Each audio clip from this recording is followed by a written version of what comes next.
Ayan guys, ang ating niluluto ngayon is, kita nyo gatang hipon, pero ang pinaka gagataan natin is sigarilyas.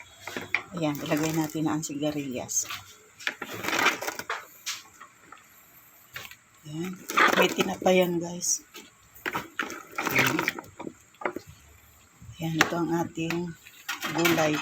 So lalagyan natin yan mamaya ng ampalaya. Halo-halo na. Ayan guys.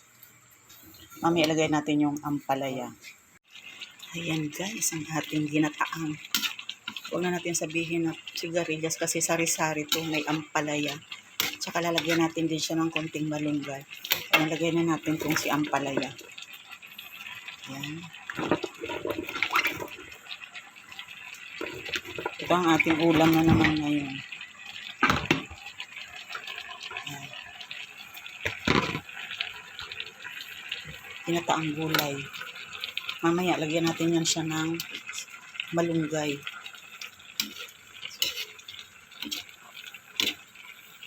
Tinapa tsaka hipon, may konting sili. Yan. Ang ating ulam. Yan guys. Sarap.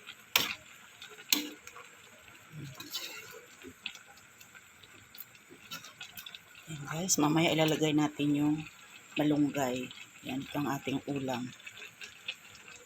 Guys, ilalagay na natin ang malunggay. Ayan. Toppings. Konting malunggay. Ayan.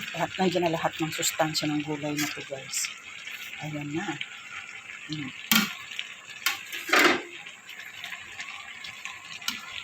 Tutuyuin na lang natin siya dyan. Konti.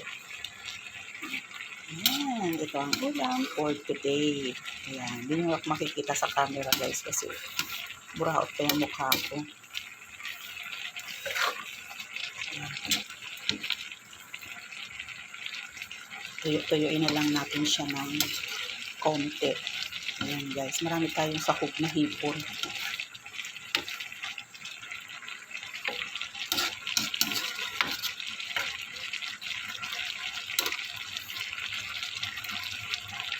Ayan, ito ang ating ulam.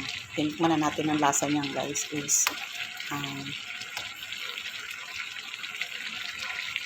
tamang-tama na. Ayan guys, maraming salamat. Thank you so much for watching, for support sa mga video kong ina-upload. Thank you. Bye-bye. Have a good Monday. Bye.